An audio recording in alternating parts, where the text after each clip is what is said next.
ስለ ገዢ መንግስቱ አልናገርም፣ ግን መፍትሄ ብዬ የማምነው ምክክር ነው። ችግር የሚፈጥረው እኔ ልግዛህ የሚለው ብቻ ነው። ኦኤልኤፍ እንዲሻሻል ነበር የፈለኩት። በኋላ ሰለቻቸውና አባረሩኝ። እንዴት 40 ዓመት ቆይቶ የነን ሊረዱ ቻሉ? በአፍሪካ ቀንድ አንድ ሀገር ወደመ፣ ሶማሊያ። አዲስ ሀገር ተፈጠረ፣ ኤሪትሪያ የሚባል። የኦሮሞን ስትራቴጂ እንዲመረምሩ ነበር የፈለኩት። ምን ነበር እርስዎ በወቅቱ ሊሆን አይችልም ብለው እንዲያስቡ ያደረጉት? ዞሮ ዞሮ መፍትሄ ካልተገኘ የግድ ይሆናል እኮ የኦሮሞ ነፃ አገር መመስረት። ያ ስርዓት ዲሞክራሲያዊ ቢሆን ኖሮ በቲፒኤልኤፍ አሰራር ስር የበላይነት ሊኖራቸው አይችልም ነበር። የኦሮሞ ዲሞክራሲያዊ ግንባር የት ነው ያለው? ለዚህ ነው እኮ አሁን ያለውን ሁኔታ ሊገልጸውም አልችልም ያልኩት። አዛዥና ታዛዥ ከሆነ ወንድማማችነት ሊኖር አይችልም። እድሜ 75 በላይ ሲሆን ትግሉን ለማቆም ወሰንኩ። ለምን እንደ ሙጋቤ ለመሆን አልፈለኩም።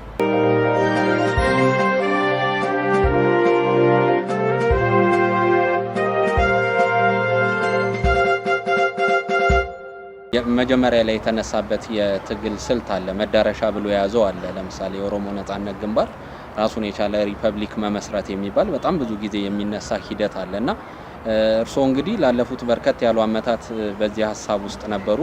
ከ30 አመት በኋላ ግን ይሄንን አመለካከቶትን ቀይረው በድርጅት ውስጥ ባደረጉትም ትግል ሊሆን ይችላል። ከዛ በኋላ ባለው ሂደት ኦሮሚያ ለብቻው ገንጥሎ ሀገር በማድረግ የሚመለስ የኦሮሞ ህዝብ ጥያቄ የለም ሲሉ ይደመጣሉና አሁን ስታዲያ እንደዚህ አይነት ጥያቄዎች አለመመለሳቸው ዳግም ያንን አመለካከት እንዲታይ ሊያስገድድ ይችላል። ዞሮ ዞሮ መፍትሄ ካልተገኘ የግድ ይሆናል እኮ የኦሮሞ ነፃ አገር መመስረት ግዴታ ሊሆን ይችላል። ምን ነበር እርስዎ በወቅቱ ሊሆን አይችልም ብለው እንዲያስቡ ያደረጉት? ጭቆና ስርዓት፣ ጭቆና በያኔ የውጪ ግፊትም ነበር። ማስታወስ ያለብህ እኛ እኮ ንቃታችን የመጣው በዲኮሎናይዜሽን ጊዜ ነው። ከአፍሪካ ሀገሮች ብዙ ነፃነታቸውን ሲጎናጸፉ ነው የነቃ ነው። ይሄ ለኦሮሞም ይገባል ብለን አሰብን። ሳያው ግን የህዝብ ነፃነትና የሀገር ነፃነት የተለያየ ሊሆን ይችላል። ብዙ አፍሪካ ሀገሮች ነፃነት ተጎናጽፈዋል።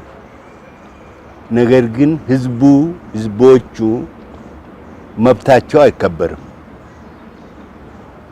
እና አምባገነን እንዳንሆን የሚል ስጋት ነበረበት። እንደው ሀገር ቢሆን ራሱ ኦሮሚያ ሀገር ቢሆንም መሰረታዊ የግለሰብ መብቶች ካልተከበሩ ዋጋ የለውም።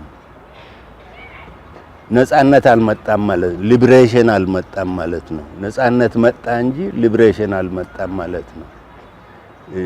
አማርኛውን አላውቀውም የሊብሬሽን እና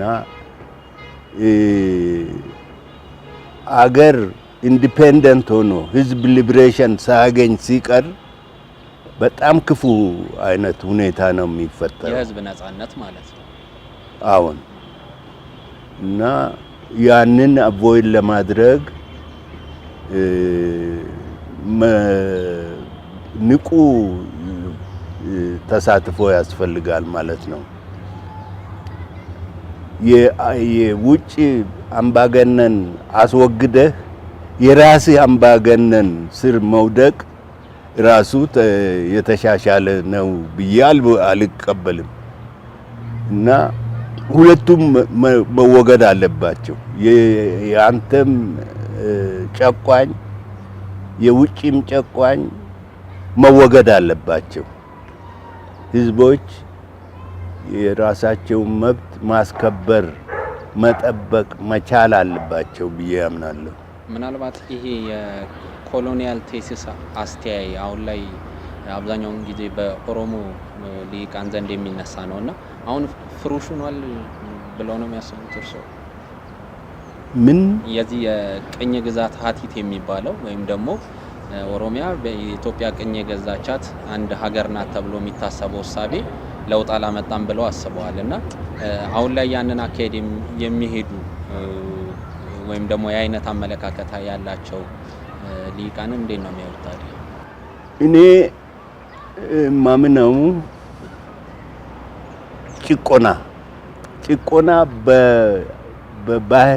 በእድሜ ይሁን በግለሰብ ካንተ የተወለደ ግለሰብ ብትጨቆን ያው ልዩነት የለውም ባይነኝ እኔ። ስለዚህ ሁለቱም መወገድ አለባቸው። ለዚህ ደግሞ ኢንዲፔንደንስ ብቻ አይደለም ሊበሬሽንም ያስፈልጋል ባይነኝ። ስለዚህ ያንን ማምጣት ያልተቻለበት ዋነኛው ምክንያት ምንድነው? ነፃ ሀገር መሆን እንዳለባችሁ ካመናችሁ ከዛ በኋላ የህዝቡን ነፃነት ለመመለስ እንዳትችሉ የሚያደርጋችሁ ዋነኛው ምክንያት ምን ነበር? እርሶንም ጥያቄ እንዲያነሱ ያደረጉት ምክንያት ምን ነበር ነው? ማስታወስ ያለብን ያኔ እኚህ ትግሉን ስንጀምር ምን አይነት ሁኔታ ነበረ ብለህ ዞር ወደ ኋላ ተመልሰ ማየት አለብህ። ያኔ ፊውዳል ስርዓት ነበር እዚህ ሀገር። ምንም ሳይጨምር ቁጭ ብሎ መሬት ስላለው መሬት ለሱ ስለተሰጠው ብቻ ምርትህን ይጋራል። ይሄ በጣም አስጠልታ በጣም የሚሰቀጥጥ ጭቆና ነው። ያ ፊውዳል በአብዮቱ ጊዜ ተወግዷል። አብዮቱ ያመጣው አንዱ ትልቁ ለውጥ ፊውዳል ስርዓትን አስወገደ። ፊውዳል ስርዓት መወገድ ብቻ ሳይሆን የሚተካው ግን መብትን የሚጠብቅ አይነት አልሆነም። የበለጠ እንዳውም ጨቋኝ ስርዓት ተፈጠረ። ቅድምም አንስተውልኛል እና አሁን የሚቀረው ምንድነው? ይሄ የፌዴራሊዝም አወቃቀሩን ዲሞክራሲያዊ ማድረግ ነው። ያ ሲመለስ የኦሮሞ ህዝብ ጥያቄም ይመለሳል የሚል አመለካከት ነበሩት። ይሄንን እንዲሉ ያስቻሉት ጉዳይ ምንድነው? አንደኛ ነገር በደረጃ ነው የመጣው የኦሮሞ ጥያቄ መልስ። አንደኛ ነገር የመሬት ላራሹ አንድ ትልቅ ጥያቄ መለሰ። ሁለተኛ በ91 እንደ ፌዴሬሽን እንደ ብሔር ፌዴሬሽን አገሪቷ ስትዋቀር ራስን ታስተዳድራለህ። አብረህ ደግሞ የምታስተዳድረው በአንድ ሰው አንድ ድምፅ በዛ ላይ የተመሰረተ ፌዴራል ስርዓት ይፈጠራል ማለት ነው። ይሄ ዲሞክራሲያዊ እስከሆነ ድረስ በቂ ነው ባይ ነኝ። ምንድነው እንዳያደርግ ያደረገው? ዲሞክራሲያዊ እንዳይሆን ያደረገው ምንድነው ታዲያ? ቲፒኤልኤፍ አንደኛ ነገር ያ ስርዓት ዲሞክራሲያዊ ቢሆን ኖሮ በቲፒኤልኤፍ አሰራር ስር የበላይነት ሊኖራቸው አይችልም ነበር። የበላይነት ደግሞ ይገባናል ብለው ወስነዋል እና ያን በላይነት ስራ ላይ ለማዋል የፈለጉት ዲሞክራሲያዊ በሆነ ስርዓት ፌዴሬሽኑን ማስተዳደር ነው። ይሄ ትልቁ እንቅፋት የፖለቲካ ስርዓቱ ዲሞክራሲያዊ እንዲሆነ የሆነው አንደኛው እንቅፋት የበላይነት ነው እና አሁን የበላይነቱ ተሸርሽሯል። ግን የሚተካው ፖለቲካ ፕሮግራም እስካሁን አልተዋቀረም። በእይታም ውስጥ አልገባም። ኮንፊውዥን ነው ያለው። አሁን ያለው በጣም ኮንፊውዝድ የሆነ ስርዓት ውስጥ ነው ያለ ነው። ለዚህ ነው እኮ አሁን ያለውን ሁኔታ ሊገልጸውም አልችልም ያልኩት። እኔ የምፈልገው ግን ቀጥሎ የሚሆነው ምንድነው ብለህ ብትጠይቀኝ ቀጥሎ የሚሆነው ዲሞክራሲያዊ ይሄ ሙልቲናሽናል ፌዴሬሽን ዲሞክራሲያዊ መሆን ብቻ ሳይሆን ከዚህ ጋር የሚሄዱ ነገሮች አሉ።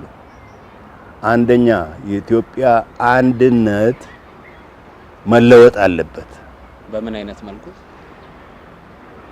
በወንድማማችነት ላይ የተመሰረተ አንድነት እንዲመጣ። ወንድማማችነት ላይ የተመሰረተ አንድነት ለመምጣት ደግሞ ሁለት ነገሮች ያስፈልጋሉ። ሊበርቲ እና ኢኳሊቲ። በአማርኛ ምን እንደሆነ አላውቅም። እኩልነትና ወንድማማችነት፣ እኩልነትና ወንድማማችነት፣ ሊበርቲ ኢኳሊቲ ፍራተርኒቲ ነው ያሉት አይደለም? ፈረንሳይ አብዮት። አዎ። እና ይሄ በጣም ጥልቅ የሆነ አስተሳሰብ ነው። ለምን ሊበርቲ ከሌለ እኩልነት ሊኖር አይችልም። እኩልነት ከሌለ ደግሞ ወንድማማችነት ሊኖር አይችልም። ባሪያና ጌታ ወንድማማችን ሊሆን አይችሉም። አሁን ላይ ባሪያና ጌታ አለ ብሎ ያስባሉ? እንደ ምሳሌ ነው የወሰድኩት። እሱ አዛዥና ታዛዥ ከሆነ ወንድማማችነት ሊኖር አይችልም ለማለት ይችላል። ስለዚህ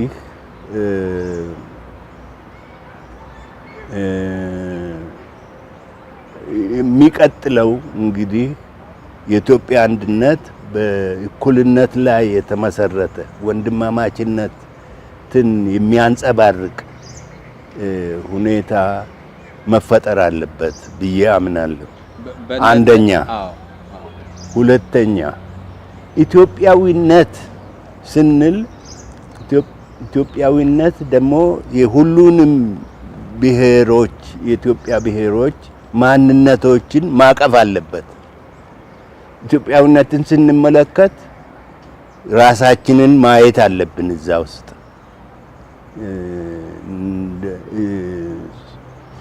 ሶስተኛ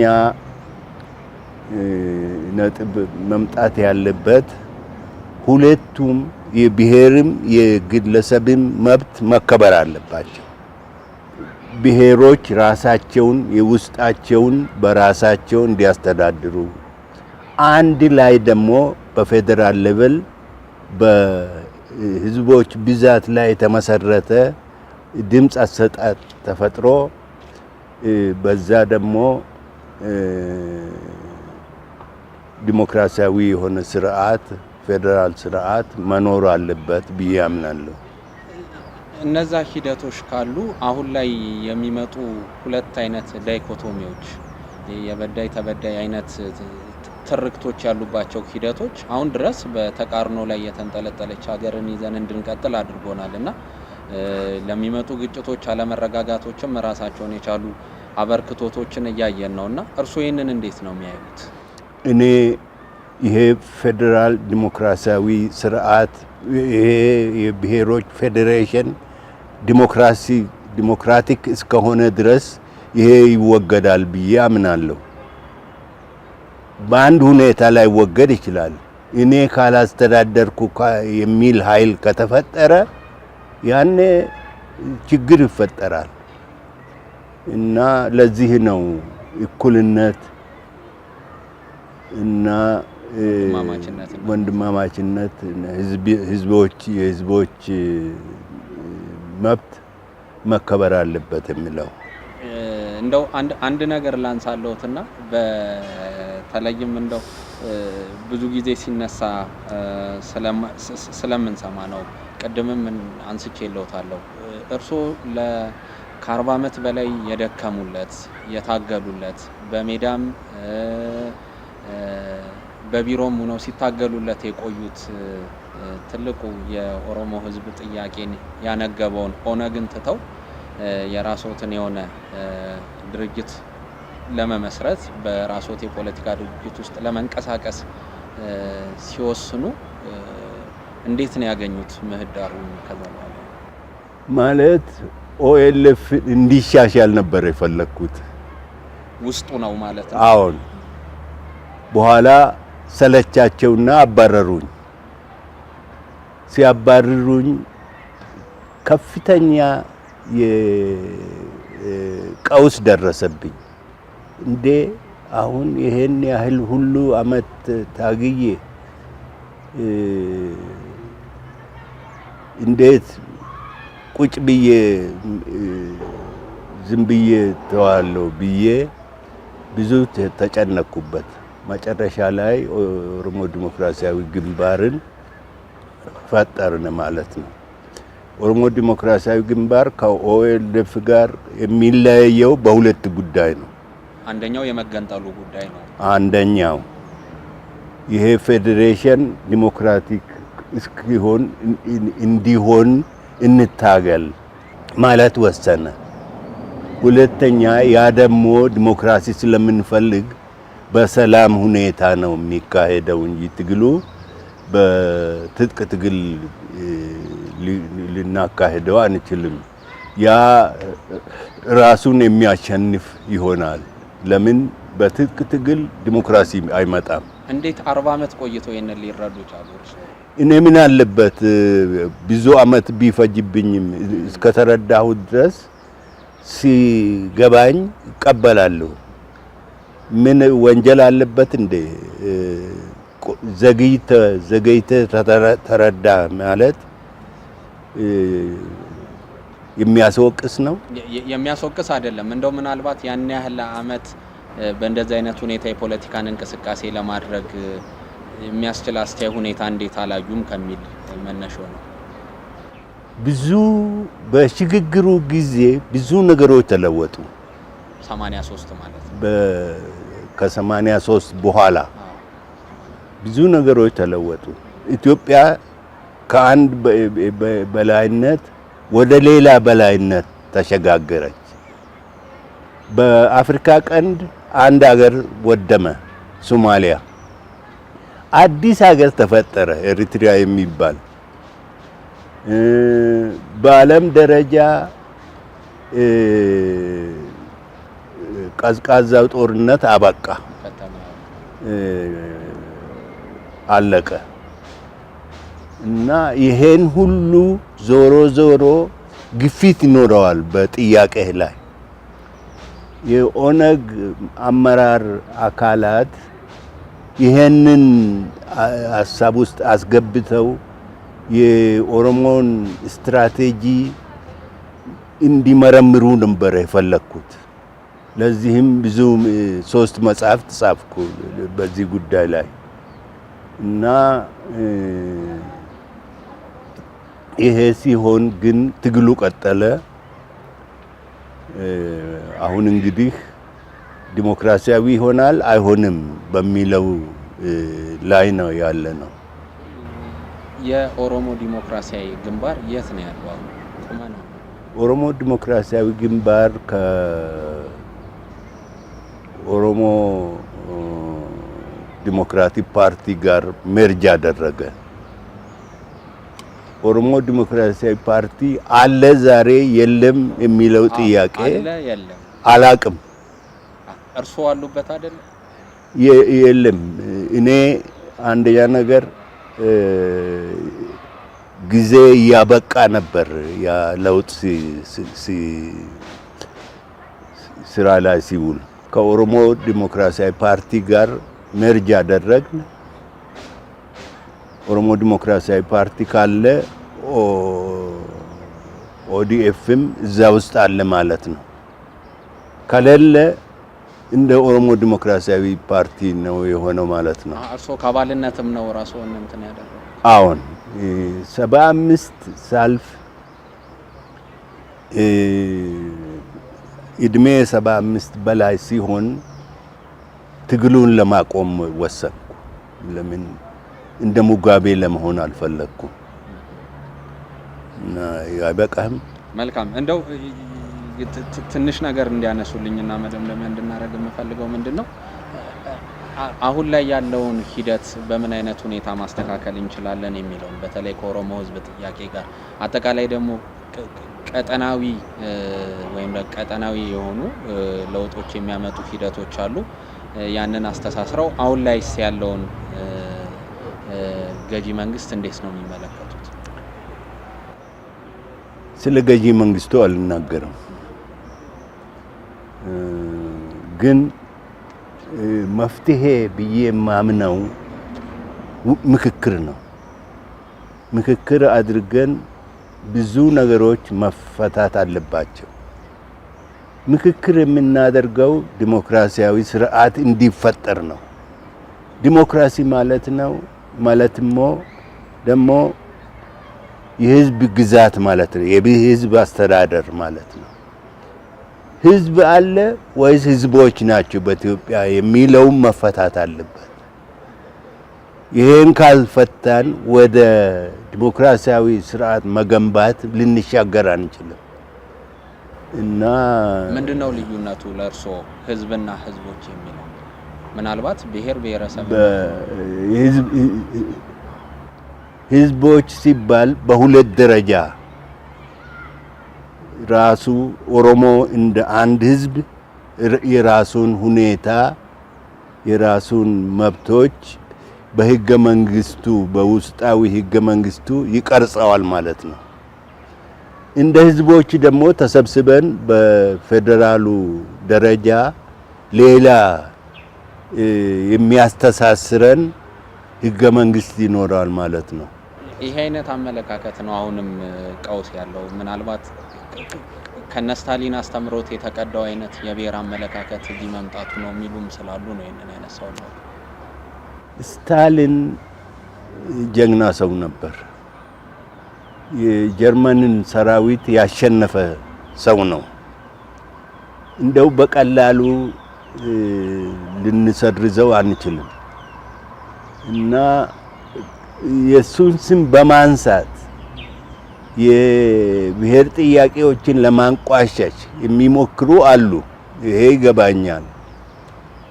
ይጠቅማል ብለው ነው ለወሰዱት አቋም እና አሁን ካለንበት ሂደት ጋር ግን አብሮ መሄድ ነው። ምናልባት 1913 ላይ ያ የስታሊን አስተምሮት ነበረ። 1930 ላይ ግን አጠቃላይ ይሄ አስተምሮት ከሶቪየት ደጃፎች እንዲወጣ የተደረገበትና እስከ ጨራሹ እንዲቀበር የተደረገበት ሂደት ነበርና ያመለካከት አሁን ላለችው ኢትዮጵያ ከመቶ ምናምን ዓመት በፊት ሂዶ ተግባራዊ ማድረግ ራሱን የቻለ ችግር አይፈጥርም። እንዴት? ችግር የሚፈጥረው እኔ ልግዛህ የሚለው ብቻ ነው። ራሳችንን እናስተዳድር፣ ሁላችንም አንድ ላይ ግዛታችንን እናዋቅር ማለት እኮ ፌር ነው። እኔ ልግዛህ የሚለው ብቻ ሊቀየም ይችላል። ያን ደግሞ ሁኔታው አይፈቅድም ካሁን ወዲያ እና ይሄን መገንዘብ ይኖርባቸዋል። ዋነኛው ነገር ቀደምም እንዳሉኝ ነው። ስለዚህ አሁን ባለው ነባራዊ ሁኔታ የኦሮሞ ሕዝብ ጥያቄ ሙሉ ለሙሉ ተመልሷል ማለት የሚችለው ዲሞክራሲያዊ በሆነ መንገድ ሲኬድ ነው የሚል ሀሳብ አንስቷል። ወይም ፌዴሬሽኑ ዲሞክራታይዝ ሲደረግ ነው የኦሮሞ ሕዝብ ጥያቄ የሚመለሰው ብሎ ያስባሉ። ትግል የሚያደርጉ አካላት ከዚህኛው ኮዛቸው ተነስተው ትግል ቢያደርጉ ምን አይነት ምልከታ ነው ሊኖር የሚችለው? ማለት ሰላማዊ ትግልም የሚያደርጉ የህብረት ትግልም ማለት የኦሮሞ ጥያቄ ሙሉ በሙሉ የሚመለሰው ለብዙ ጊዜ ከታገልክ በኋላ ነው። የመብት ጥያቄ ይፈታል፣ መፍትሄ ሊያገኝ ይችላል። ለምሳሌ ራስን የማስተዳደር ጥያቄ መልስ ሊኖረው ይችላል፣ መልስ ሊያገኝ ይችላል። ከዛ በኋላ ደግሞ ድህነትን መዋጋት ደግሞ ይቀጥላል። አሁን አላገኘም፣ ራስን በራስ የማስተዳደር ጥያቄ መልስ አላገኘም ብሎ ነው የሚያስበው። አላገኘም፣ ሙሉ በሙሉ አላገኘም ባይ ነኝ። ለምን ስርዓቱ ዲሞክራሲያዊ ስላልሆነ ሰዎችም እየመጡ ነው፣ ወደ ቤታቸው እየተመለሱ። መልካም። እንደው እንደመጨረሻ አሁን ያለውን ነባራዊ ሁኔታ ለማስተካከል አሁን ያለችውን ኢትዮጵያ እንደ ሀገር ለማስቀጠል መደረግ አለበት ብለው የሚያስቡት እንደ አንድ ፖለቲከኛ፣ በተለይ ደግሞ እርስዎ በስነ ልቦናም በባዮሎጂም በጂኦግራፊም የሚቀርቡት የኦሮሞ ሕዝብ ካለበት ነባራዊ ሁኔታ አንጻር የግጭት አውዱ ነው አካባቢውና እንደ አጠቃላይ ምንድነው መደረግ ያለበት? ናሽናል ዳያሎጉ በደንብ መካሄድ አለበት። ሀገራዊ ምክክር የሚባለው በነፃ በሆነ ሁኔታ ተካሂዶ እነኚህ ጥያቄዎች መሰረታዊ ጥያቄዎች ላይ መግባባት መኖር ይኖርብናል። ህዝብ ነው፣ ህዝቦች በአንድ ደረጃ ነው፣ በሁለት ደረጃ እንደ ኦሮሞ ራስን ማስተዳደር፣ እንደ ኢትዮጵያ ደግሞ ዲሞክራሲያዊ የሆነ ስርዓት እንዲኖር ለማድረግ ሀገራዊ ምክክሩ መካሄድ አለበት ብዬ አምናለሁ። የተወደዳችሁ አድማጭ ተመልካቾቻችን የዛሬው የአዲስ መልከታ ፕሮግራማችን የተከታተላችሁትን ይመስል ነበር። ከአንጋፋውና ከጉምቱ በተለይም ደግሞ ከኦሮሞ ህዝብ ትግል ጋር በተያያዘ የኦነግ መስራችና በአመራርነት ደረጃም ላለፉት 40 ዓመታት ያገለገሉት አቶ ሌንጮ ለታ ከኛ ጋር ቆይታ አድርገው ነበረ። በቀጣይ በሌላ ፕሮግራም እስከምንገናኝ ድረስ አብራችሁን ቆዩ እያልኩኝ ፕሮግራሙን በማዘጋጀት አማኑኤል ጀንበሩ፣ በቀረጻ በኩል ደግሞ ባይሉ ስንታየው ከእናንተ ጋር ቆይታ አደረግን። ቸር ጊዜ ተመኘን።